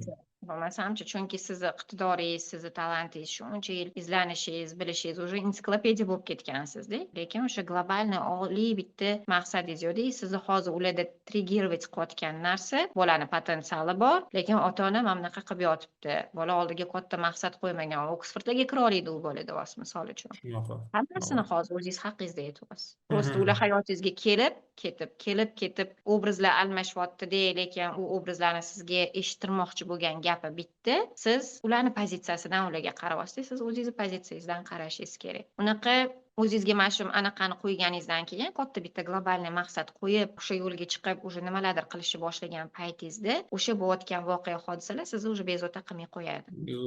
Oho. Ha, chunki Demak, unaqalar Nargiz opa. bo'ladi, kelib ketadiganlar bo'ladi. Nima bizaga oyna? Bizaga oyna ikki xil oyna bor. Ong ustidagi va ong ostidagi narsalarni ko'rsatadigan oynamiz bor. Ong ostidagi mana hozir mana shu oyna haqida aytyapman-da, sizga ongingiz ostidagi sizni anaqa ehtiyojingizni ko'rsatyapti. Nima qilishingiz kerak, qanaqa bo'lishingiz kerak, ular sizga o'zini anaqasi bilan ko'rsatyapti. Ularga bir talqin berganingizda, izoh bergan paytingizda ular mana bunaqa emas deganingizda, aslida o'zingiz haqingizda gapiryapsiz, misol uchun. Ongingiz ustidagi anaqalarni ham, fikrlaringizni ham, ongingiz ustidagi qarashlaringizni ham ko'rsatadigan oynalar bo'ladi hayotingizda. Kimnidir qo'polligini ko'rasiz. Agar Shunaqa. qo'pol odam bo'lsangiz, nimaga bu qo'pol deysiz, jahlingiz chiqadi undan. Kimnidir asabiyligini. Keyin bilasizmi, men nima zo'r narsani payqadim insonlarda. Mana qarang, energiya haqida gapirdik-ku. Energiyasi ko'p odam, mana hammani har xil holati bor. Kimnidir puli yo'q bo'lsa jahli chiqadi, xafa bo'lib qoladi, hech narsa yoqmaydi. Kimnidir qorni och bo'lsa jahli chiqadi, kimnidir uyqusi yaxshi bo'lmagan bo'lsa jahli chiqadi. Hammani jahlini qo'zg'atuvchi раздражитель bor. Energiyasi ko'p odamda mana shu narsa yo'q ekan. Men вообще qoldim. Energiyangiz ko'paygani sari to'rtta energiyamiz bor-ku, anaqa ruhiy energiyamiz bor, emotsional energiyamiz bor, fizikiy energiyamiz bor va mental energiyamiz bor. Ana o'shalar balansga kelib o'sgani sari, qorningiz och bo'lsa ham jahlingiz chiqmas ekan, kimdir sizga yomon munosabat qilsa ham yomon javob qaytarmas ekansiz, xotirjam, ichingizda ham, ustingizda ham shunaqa. Men kuzatdim buni, haqiqatdan energichni insonlar mana shu anaqaga xususiyatga egaligini ko'rdim. To'g'ri. Emotsiyalarini kontrol qiladi. Mana har safar nafsingizda nimanidir tarbiyalaganingizda, xarakteringizda nimanidir o'zgartirib sindirganingizda, aytdim-ku, sablazn, kofega yo'q deyish, pulni noto'g'ri ishlatishga yo'q deyish, telefonga yo'q deyish, mana shunaqa narsalarni o'zingizda tarbiyalaganingiz sari energiyangiz oshirar ekan. Kuchli shaxsga aylanasiz. Bir xil maslahat beradi. Nafsini boshqara olgan odam boshqalarni ham boshqara oladi deydi. Uzr, gapingiz bo'ldi. Bir xil maslahat beradi Nargiz opa.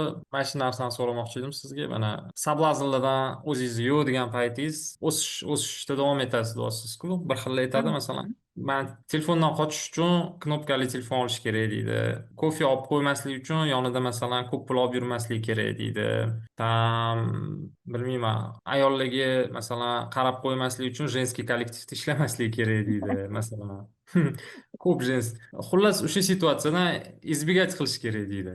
Siz aytyapsiz, mana masalan hozir odam yo'q deyish kerak. Lekin mana shu yo'q deyish как пружинadek ishlamaydimi? Masalan, bir marta kofega yo'q dedingiz, bir narsa olgingiz keldi, yana yo'q dedingiz, prujina paq etib keyin ko'p narsa olib tashlagingiz keladi odamni. Mana shunaqa narsa bo'lib ketib qolmaydimi? Yo'q, qarang, men качественный yo'q deyish haqida aytyapman-da hozir. Качественный yo'q deyish, sifatli yo'q deyish, boya esingizda bo'lsa boshroqda gaplashdik. Inson kodlanib qoladi bitta formulaga. Keyin oson yo'q deyishni boshlaydi. Siz aytayotgan narsa o'sha formulani o'zida o'zgartirmay turib yo'q deyish natijasida bo'ladigan narsa. Da. Emasmi? Birinchi formulani o'zgartirib olib keyin. Knopkali telefon oling, по-любому, ozgina vaqt o'tgandan keyin uni yana sensorga almashtiradi u odam. Shunaqa. Ayollar ishlaydigan kollektivdan ketsin, gaplashish uchun qayerdandir yana ayol topadi o'ziga. Tushunasizmi? Formula o'sha tafakkur, boya anglash dedik-a, anglash bo'lmaguncha natija o'zgarmaydi. Nimani nimaga qilayotganingizni. Misol uchun shunaqa eng zo'r, eng kuchli, men bundan ham anaqasini ko'rmadim, ham lazzat jihatdan, ham kuch jihatdan sizga motivatsiya berib, sizni qanaqadir mana shu yo'lingizni yengillashtiradigan sablaznlarga yo'q deyishi, Alloh roziligi uchun qilish. Lekin Alloh roziligi uchun qilish uchun ham formulangiz o'zgarishi kerak-da, uni anglay olishingiz kerak. Nimaga men Alloh roziligi uchun qilishim kerak? Chunki odam tilida e'tibor beradi Alloh roziligi uchun, nima xohlasa aytib yuborishimiz mumkin, lekin uni anglagan paytingizda, uni tushunganingizda nima degani o'zi bu Alloh kim o'zi, misol uchun tushunyapsizmi, ana o'shandagi o'zgarishlar rosa zo'r bo'ladi. Misol uchun qanaqa bo'ladi? Uy tozalayapsiz, qalban tushundingiz, angladingiz Alloh roziligi uchun. Allohim san pok zotsan, poklikni yaxshi ko'rasan. Uy tozalashni yomon ko'rasiz, uy tozalashni boshladingiz. Mehringiz tushadi uy tozalashga. Men buni va'dasini bera olmayman, chunki yashaganman-da o'zim shu narsani holatda. Mehringiz tushadi-da va yana bilasizmi qizig'i nima bo'ladi? Alloh roziligi uchun qilganingizda siz уже natijaga ishlamaysiz. Bu menga nimadir olib kelsin demaysiz-da. Robbim rozi bo'lsin deb qotgan bo'lasiz. Уже o'shani o'zi sizga mamnunlik beradimi? Удовольствие olasizmi? Удовлетворение. Uyingizga kelib bolangiz yoyibsa ham yig'ishtirganingizdan keyin jahlingiz chiqmaydi. Вообще zo'r bu. Demak, natija uchun qilamiz biz. O'sha natija keyin biz xohlagandek bo'lmasa, yoyilib ketib qolsa uyimiz, bir narsa bo'lsa, уже jig'ib biyron bo'lamiz. Chunki natijani o'zlashtirib olamiz. Shunaqa. Endi mana qarang, uyingizni Alloh roziligi uchun tozalagan paytingizda men yana sizdan anaqa xijolat bo'lib uzr so'rayman. Ayollar bilan ishlaganimga bizda uy mavzusi kuchliroq-da. Uyingizni Alloh roziligi uchun tozalagan paytingizda birinchisi bolangiz kelib yoysa jahlingiz chiqmaydi dedim-a? Jahlingiz chiqmaydi. Ikkinchisi kimdir kelib qolsa nima deydi deb o'ylamaysiz. Chunki Alloh roziligi uchun emasdi, odamlar nima deydi deb tozalagan paytingizda odamlar gapirishida son-sonog'i yo'q-ku, chegarasi yo'q. Idealni turish kerak hozir. Kimdir keladi, kimdir gapiradi deysiz-da. To есть mana shu tushunchani o'zi odamga Allohni rozi qilish odamlarni rozi qilishdan oson demoqchiman. Odamlar hech qachon rozi bo'lmaydi. O'shani aytyapman-da, sizga bu yengillik beradi-da. Настолько hamma narsa qiyin emasligini, настолько siz qo'rqayotganingizdagi xatarli emasligini tushunasiz-da. Yashashingiz osonlashadi. Tozalikni yaxshi ko'rasiz nimaga? Alloh ham yaxshi ko'radi. Qilasiz nimaga? Alloh ham yaxshi ko'radi. Har qanaqa amalingiz kechirimlisiz nimaga? Alloh ham kechiruvchi zot va kechirishni yaxshi ko'radi. Kechirganlarni yaxshi ko'radi. Bu sizga yengillik beradi. Sizning holatingiz o'zgarib boradi. Sizga berayotgan buni lazzati, mana yerda sizni qanaqa inson bo'layotganingizni, buni menimcha hech qanaqa ilmiy til bilan tushuntirib bo'lmasa kerak buni. Buni his qilish kerak, buni yashay olasiz faqat. Va shu ошущение. Zo'r. Ana narsa meni esimda borligida yana bitta savol beray. Aytdingiz-ku, potensialni o'stira olmayotgan bolalarni ko'rayotganingiz, Sardor, o'zingiz shu potensialingizga ahamiyat bermayapsiz dedingiz-ku. Bundan kelib chiqadi, demak, har bitta odamni qiynayotgan muammosi, har bitta odamni qiynayotgan, triggerить qiladigan, раздражать qiladigan narsasi o'sha ichidagi bor narsani boshqa odamlar ko'rsataveradi unga. Boshqa odamlar как oyna bo'lib beradi u odamga. U odam hazm qila olmaydi o'sha narsani.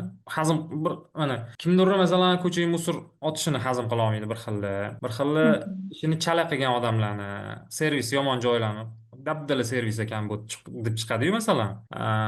Bir xilli narxi qimmatligidan jahli chiqadi. Vashshi qimmat ekan bu joy deydi. Demak, o'sha odamlar bizani qanaqadir bizga tegadigan, qanaqadir ishlar qiladigan odamlar bizani ko'rsatayotgan bo'lib chiqyapti, to'g'rimi? Shunaqa bo'lyaptimi? Tegadigan bo'lsa, to'g'ri aytyapsiz. Mana qarang. Mana aytyapsiz, odamlar musor qiladi hamma joyi deyapsiz. Endi ikki xil odam ikki xil reaksiya beradi bunga. Siz qaraysiz, kuch-qudrat sizda emasligini bilasiz. Hammani siz tarbiyalay olmasligingizni bilasiz. Siz ana o'sha tushunchadan kelib chiqsangiz sizga tegmaydi-ku. Bu narsa o'zi tegmayapti, lekin shunaqa qilish kerak emasligini bilasiz. Bu degani, meni раздражать qilmayotgan bo'lsa, men bunga loqayd bo'lishim kerak, e'tiborsiz bo'lishim kerak, ko'zimni yumib o'tib ketishim kerak degani emas-da. Duo bor, Allohdan yordam so'rash bor. Sizni agar bu triggerovat qilmayotgan bo'lsa, prosta bu qilinishi kerak bo'lgan yumshoqlik bilan, rahmdillik bilan yondasha olayotgan bo'lsangiz, albatta aytiladigan odamlarga bu aytilishi kerak. Ko'zingizni yumib o'tib keta olmaysiz bunga. Men qarshiman bunaqa narsaga, indamay o'tib ketishga. Qarshiman. Bekordan bekor ko'rmadingiz siz ham uni. Lekin siz uni ko'rgan paytingizda ichingizda qanaqadir bir isyonlar bo'lib, g'azablanib, negativ tuyg'ular kuchayib ketayotgan bo'lsa, ha, u odam sizga nimanidir ko'rsatyapti. Uni tarbiyalashdan oldin o'zingizni tarbiyalashingiz kerak. Demak, hammamizda qanaqadir g'azab hissi, burniy reaksiya bo'ladigan, o'sha vызывать anaqa qiladigan, ko'rsatadigan odamlar bizani qanaqadir jahlimizni chiqarib tashlaydi-yu, kimdirlar. Ko'pchilik farzandi jahlini chiqarib yuborishi mumkin. Qaynona qaynotasi, masalan, eri-yu xotini. Demak, qanaqadir hislatimizni bizga ko'rsatyapti u inson. Talablaringiz bor, kutuvlaringiz bor. Mana o'shalarni ko'rsatadi bir xilla. Men misol uchun ikkita er-xotinlar bilan ishladim. Ikkita er-xotin bilan ishladim. Anaqasi, xullas turmush o'rtog'i mana bunaqa narsa eshitib qolgan. O'zi haqida erkak kishi ayolini bu o'zi haqida boshqa bir inson bilan yomon gaplashayotganini eshitib qolgan. To'g'rirog'i eri haqida жаловаться qilayotgan bo'lgan. Naqalamam. Erga bu xiyonatdek tuyuldi, erga. Shunaqa qabul qiladida odam. Men bilan bitta yostiqqa bosh qo'yadi, meni yonimda deyapti-da, lekin nimaga meni yomonlayapti boshqa insonga deyapti. Keyin so'rayapman, siz boshqa ayollar bilan gaplashmaysizmi deyapman. Buni nima aloqasi bor deyapti? Chunki to'g'ri perpendikulyar xuddi boyagidek, ikkalasi ham xiyonat. Faqat ikki xil ko'rinishda. Kulvordilar. Endi men kim bilandir gaplashsam, shunaqami deyaptilar. Mana qarang, o'sha kim bilandir gaplashayotganingizni ayolingiz ko'rib qolsa, xuddi sizga o'xshab xafa bo'ladimi? Undan ham og'irroq bo'lishi mumkin. Qarang, men nima qilyapman? Ayolni men haqimda birovga yomon gapiryapti, ayolidan xafa bo'lib olish eng oson yo'l o'zi. Ama ayolimni xafa qiladigan ish qilmayapmanmi deb o'ylash qiyinroq. Zo'r gap aytdingiz hozir Nargiz opa. Masalan, ayoli boshqaga жаловаться qilayotganini, uni anaqa nolayotganini boshqa narsa deb ham nomlasa bo'lardi-yu u yerda. To'g'rimi? Masalan, ayolim slishkim sabrsiz deyishi mumkin edi. To'g'rimi? Yoki ayolim slishkim og'zi bo'sh, uydagi narsani tashqariga olib chiqibdi. Lekin eri xiyonat deb baholayapti-da, iminni. Bu yerdan bunaqa narsa kelib chiqyapti. Вообще qiziq. Endi ayol kishi kelsa-da menga aytsa, men erim boshqa anaqalar bilan gaplashadi, nimani his qilasiz? O'zimni aldatilayotgandek, kerak emasdek his qilaman desa, aytaman, eringizga o'zingiz xiyonat qilmaysizmi? Yo'q, men hech qanaqa erkaklarga qaramayman. Erkaklarga qarashingiz shart emas. Onasini yomonlayotgan bo'lishingiz mumkin, otasini yomonlayotgan bo'lishingiz mumkin, o'zini yomonlayotgan bo'lishingiz mumkin. Bu ikkalasi bir xil narsa emas-ku deyishadi. To'g'ri, bir xil narsa emas. Lekin olib keladigan natijasi xafa qilish-ku odamni. O'zini xiyonat qilingandek his qiladi-ku demak narigi odam ham. Shuning uchun mana shunaqa anaqalar bor-da, просто bizani xafa qilayotgan situatsiyaga qaraganda, men o'zim kimnidir shunaqa xafa qilmayapmanmi deb o'ylasak, katta foyda topamiz.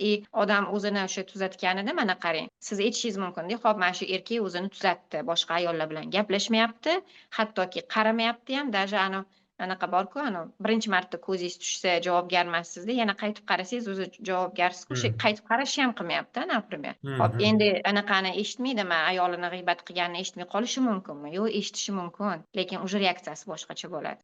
Eng qo'pol aytib qo'yishim, to'g'rimi, hech narsani tushunmaydi deyishi mumkin. Misol uchun, erkaklar даже yomonlayotganini eshitgan erkakga ham ayoli shirin ko'rinishi mumkin. Yoki oldiga kirib ayta olishi mumkin. Nima deyapsan deyishi mumkin. Kulishi mumkin, tushunyapsizmi? Reaksiya tamoman boshqacha bo'ladi. 100 ta erkak bo'lsa, 100 talasi har xil nom bilan nomlaydi o'sha narsani. Именно shu erkak xiyonat deb nomlabdi. Qiziq. Libos bo'lardi. Ayolimni shunaqa kamchiligi bor, Allohim o'zing kechir. Men roziman ayolimdan. Isloh qil ayolimni deb duo qilib ketadi kimdir. Kimdir shartta oldiga kirib hazillashishni boshlaydi. Nima deyapsan, nima deydi. Hamma har xil reaksiya ko'rsatadi. No, joningiz og'rimaydi-da. Siz уже ruschasiga aytganda вы превыше этого. Уже unaqa narsa sizni pastda qolib ketadi-da, siz уже tepaga ko'tarilib olgan bo'lasiz. Zo'r. Shu yana bitta narsani so'ramoqchi edim sizdan. Mana shu narsa to'g'risida, mana nima qilsang o'zingga qaytib keladi deyshadi-yu, masalanda, boshqalarga ravo ko'rgan narsang shu o'zingga qaytadi deyshadi, masalan.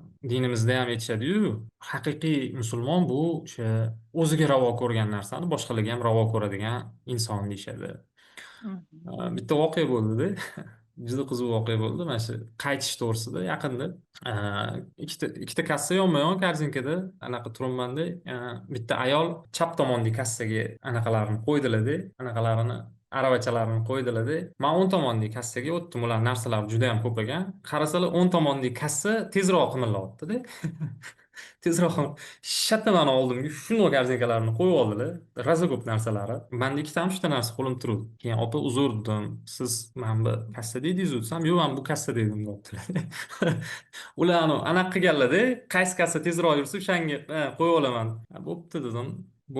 Men ayol kishi tortishmay anaqa qilmaydim, turdim. Turibman, anaqa qilib turibman, o'ylab turibman, nimaga unaqa bo'ldi debdi.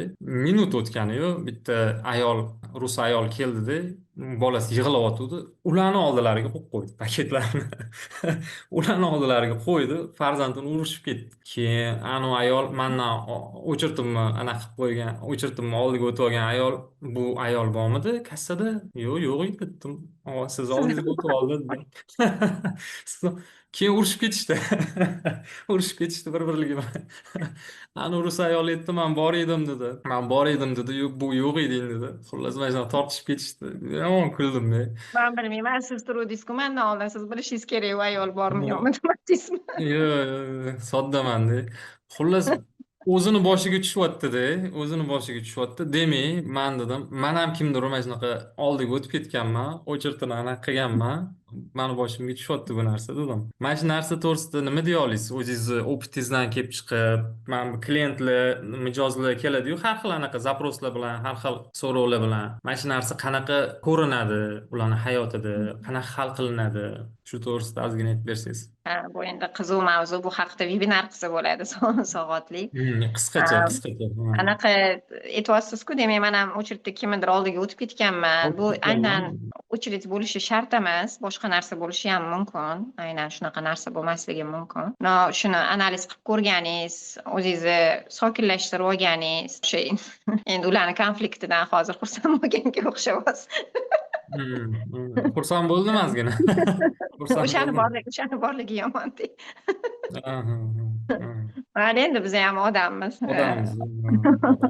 Xursand bo'laylik deng. Bor bunaqa narsalar, nima deydi, ko'pincha farzand tarbiyasida uchraydi. Ko'pincha kuzatayotganim. Endi menga asos katta protsent, asosan emas, katta protsent farzand tarbiyasi bilan keladi ko'plar. Keyin biz umuman boshqa narsalar bilan shug'ullanishni boshlaymiz. Farzandim quloq soladigan, aytganimni qiladigan bo'lsin deyishadi. Mana oddiy elementarniy, mana qarang. Farzandim menga gap qaytaradi, aytganimni qilmaydi deyishadi. Menda уже kartina bor. Qaysidir avtoritetga nisbatan siz shunaqasiz. Ras shikoyatingiz shumi? Nihoyatda qiynalyapsizmi? Demak, o'zingizni povedieniyangizda bor. Yo eringizga gap qaytarasiz, quloq solmaysiz, yo ota-onangiz, yo qaynona qaynotangiz yoki umuman boshqa avtoritetlar. Biz o'shalarni topishni boshlaymiz, misol uchun. Yana bitta tomoni bor, chunki hamma shablon ham aynan bitta mana shu andoza ko'rinishida emas-da, andozalar har xil.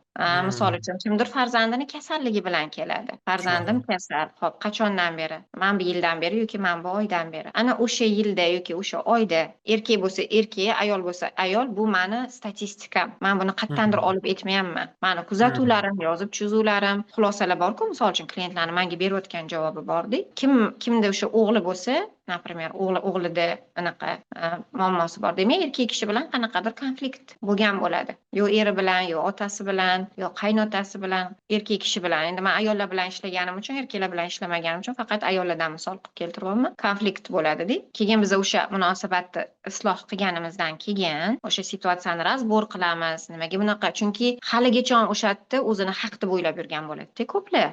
Nargi tomonni tushuna olmayotgan, nargi tomonni ayblayotgan bo'lishadi. Keyin munosabat isloh qilinganidan keyin bolada o'sha kasallikni takrorlanishi yoki progressi juda tez to'xtaydi. Yo'q bo'lib ketadi sirazi demayman, unaqa bo'lmaydi. Biz bitta qizimiz bilan 1 yil 2 oy, 14 oy ishlaganmiz rak kasalligi bo'yicha o'zida. Biz munosabatni isloh qilishimizga shuncha payt ketgan. Ancha paytgacha, misol uchun, har oy bitta konsultatsiya olardilar-da, 14 ta konsultatsiya olganlar. O'sha konsultatsiyani ancha qismigacha faqat yig'lardilar, faqat nafrat bor edi, faqat anaqa bor edi, g'azab bor edi-da.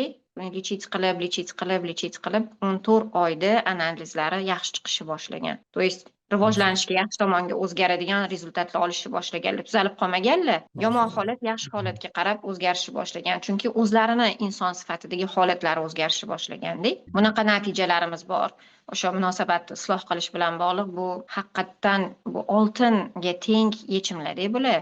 Keyin mana bunaqa narsa bor. Qaysidir kelishadi-da, birinchi bolam yoki ikkinchi bolam boshqa bolalarimga nisbatan meni ko'proq jig'imga tegadi, razrajat qiladi deyshadi.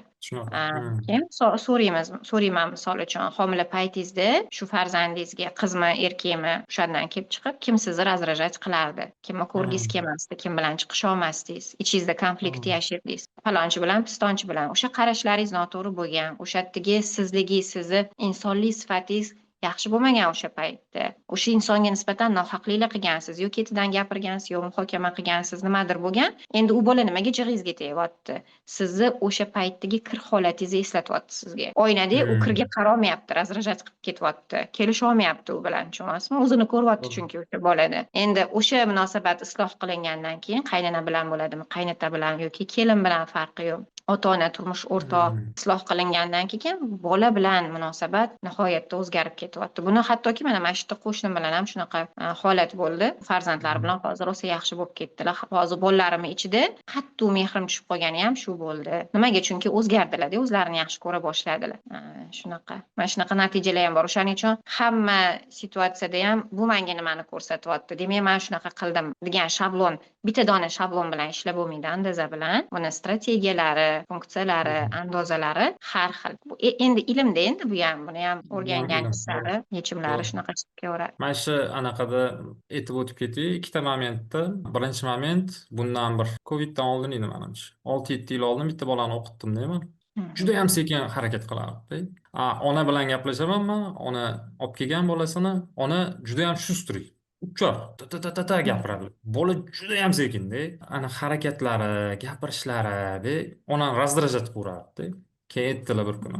Kimdir qaysidir qarindoshlarini, bolalarini shu sekin harakat qilayotganda gapirgan ekanlar-da. Shunaqa ham sekin bo'ladimi bola? Shunaqa ham sekin harakat. Sardor shu boshimga tushdi-da, aytdilar. Shu boshimga tushdi. Hazm qila olmasdilar-da shu o'g'illarim. O'sha momentda o'sha insonlar bilan anaqamizni isloh qilib ketish kerak dedingiz-ku. Yaqinda ham mana men aytib o'tib ketay, Nargiz opamlardan yordam so'radim. Men o'zim magistraturani bitirayotgan paytimda 2 yil bitta imtihondan yiqilurdim. Unaqasi bo'lmagan menimcha. Bitta imtihondan 2 marta ketma-ket yiqilish, 3-chi imtihon oxirgisi edi. Undan yiqilsam men institutdan haydalib ketishim mumkin edi. Diplomimni olmasdim. 100 milliondan oshiq kontraktim ketardi, boshqa narsa. Siz Nargiz opa menga aytdingiz o'shanda rollaringiz almashib ketgan o'qituvchini, o'sha fanni o'qituvchisini siz o'qituvchi sifatida ko'rmayapsiz. Yergurvozda qanaqadir dushman deb ko'ryapsiz. Siz dushman deb ko'rganingizdan keyin u ham sizni xuddi shunaqa muomala qilyapti, dushmandek muomala qilyapti. O'sha paytda men tavba qildim. Allohim o'zing kechir, shuni menga ustoz qilib berding. Qanaqa bo'lsa ham xarakteri nima boshqasi kechir, men buni dushmandek ko'rinman, buni yomon insondek ko'rinman dedim. O'sha kuni soat 8:30dami, yo'q, o'sha hafta kechqurun chaqirdi. Sardor, kel, menga imtihoningni topshirib ketmaysanmi deb o'zi chaqiryapti. Unaqasi bo'lmagan. Yozolman, vaqtingiz bormi desam, vaqtim bor, keling. Kechqurun 8:30da bordim. Umuman buvimdek muomala qilyapti yosh katta ayol. Meni yomon ko'rib, meni jig'imga tegib, anaqa qiladigan inson meni o'zimni родной buvimdek muomala qilyapti. Qanchalik muhimligini men o'sha yerda sezdim. O'sha insonlarni hurmat qilish. Mana sizdan oldinda turibdimi, sizdan teparoqda turibdimi, o'sha iyerarxiya deydi-yu, o'sha narsani saqlash. Xatolarga tavba qilishni bilish. O'sha kuni uzr so'radim men. Men sizni yomon ichimda borini aytdim, sizni yomon ko'rardim dedim. Sizni nafratlanardim. Sizni yomon ko'rardim. Siz meni qiynash uchun keldingiz bu yoqqa deb o'ylardim. Xato o'ylagan ekanman. Akasi siz meni spetsialist qilib tarbiyalamoqchi ekansiz desam, отношениямыз umuman o'zgarib ketdi u inson bilan keyin. O'sha narsani aytib o'tmoqchi edim. Mashalloh. Men ham rosa xursand bo'ldim o'sha diplomimni, imtihonimni topshirib oldim mana shunaqa deganingizda, mashalloh. Endi bularni bizga payg'ambarimiz sollallohu alayhi vasallam o'rgatganlar. Bu dunyoda ulgurib qolinglar, munosabatlarni isloh qilishga deganlar. Bizga mana bunaqa tuyuladi-da. Men hech kimga yomon gapirmayotgan bo'lsam, hech kimga yomonlik qilmayotgan bo'lsam, degan pozitsiyada qolib ketib qolaveramizda. Qarashchi, uni ichingda muhokama qilishingchi yoki unga yomon bo'lganda, u o'zini yomon his qilganda sen o'zingni yaxshi his qilishingchi. Bularni hammasi baribir hayotimizga ta'sir qiladi-da. Bizani taqdirimiz, bizani xarakterimizda. Odamning xarakteri qancha og'ir bo'lsa, taqdiri og'irlashaveradi. Kecha ham bitta darsimiz bo'ldi, kibr haqida gaplashuvdik. O'sha insonda kibr boshlanishi mumkin bo'lgan ostona bor-ku, o'sha ostonaga kirganingizdan keyin sekin qadam qo'yasiz o'tga. Ana o'sha kibr taqdiri og'ir qilib qo'yadi. Kibrli insonni taqdiri og'ir bo'ladi. Farzandlarning hayotiga ham ta'sir qiladi bu. Kechirim so'ramaslik, o'zini aybini tan ololmasdan kechirim so'ramaslik bor ekanda. O'sha bular qalbdagi kasalliklarda. Mana shunaqa sanalgan 25 ta perichim bor. O'shalar bo'lsa, o'sha qalb, agar qalbni odam mana shu narsalardan tozalashni boshlagani sari taqdiri yengillashadi. Qayta bir xil sinovlarga tushirmaydi.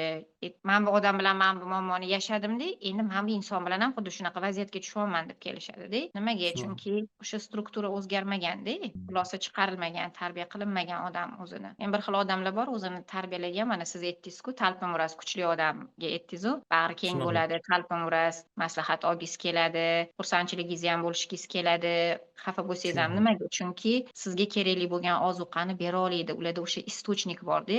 O'zini shunaqa tarbiyalagan odam ana o'sha buloqqa aylanishni boshlaydi. Toza odam ichganda o'sha buloqdan to'yinadi-ku, ozgina ichsangiz maza qilib ichasiz, to'yinasiz, o'zingizga kerakli bo'lgan hamma anaqalarni olasiz, vitaminlarni. Insonlar shunaqada. O'zini o'sha tarbiyalagan inson qalbidagi kirlarni bitta-bitta poklagan, kechirim so'rashni o'rgangan, kechira olgan, boshqa insonni holatini tushunishga harakat qilgan, o'zini o'rnini bilgan, misol uchun rol deyapsiz, bu o'zini o'rnini bilish deganida, o'zini haddini bilish deyiladi. Eng anaqa noyob yana chirtalardan bittasi farosatlilik. Mana shunaqa narsalarni tarbiyalab boraversa, qanaqa qilib odam o'shanaqa istochnikka aylanib borayotganini aniq qiladi. Lekin bitta narsa ikkinchi narsaga mana bunaqada, man mana shunaqa bo'lsam bo'ldi, shu bilan hammasi tugadi degan yoki успешный bo'lib ketaman degan narsa yo'q. O'zingizni tarbiyalayverasiz, lekin moliyaviy maqsadlar ham qo'yasiz, intilaverasiz, professionalniy maqsadlar qo'yasiz, intilaverasiz. Bularni hammasini sizni hayotingizga olib keladigan o'zini blagalari bor. O'sha 4 ta anaqa mentalniy maqsad qo'yasiz, tushunchalaringiz bilan bog'liq, o'zingizni o'stiraverasiz. Faqat o'zimdagi o'sha kirni tozalasam bo'ldi degan narsa yo'q. O'sha kir tozalansa men boy bo'lib ketaman yoki muvaffaqiyatli bo'lib ketaman degan narsa yo'q. Sizni prosta axloqingiz chiroylilashadi. Tushunchagingiz ishmaydi bu bilan. To'g'ri. Tushunchagingiz uchun boshqacha testlar kerak. Harakat qilish kerak. Menga aytishadi, men shuncha narsa qildim, ustimda shuncha ishladim, pulga ochilmadim deb qo'yishadi. O'zi pulga ochilish degan gap menga kulgili tuyuladi, to'g'risini aytsam. Men aytaman, pulga ochilish uchun nimalar qildingiz? Turdingizmi ertalab 5 da, o'tirib maqsadlaringizni yozdingizmi? Muvaffaqiyat rejasini tuzdingizmi?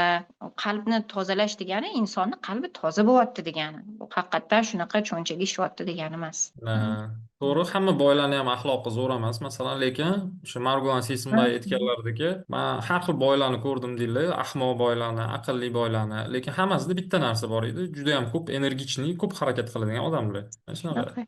To'g'ri. Men ham mana shu narsani tushunib qoldim. Oldin o'ylardim, axloqim chiroyli bo'lsa, tam psixologически устойчивый bo'lsam, ko'proq pul topaman. Yo'q, agar ko'proq harakat qilmasangiz, masalasi qiyin.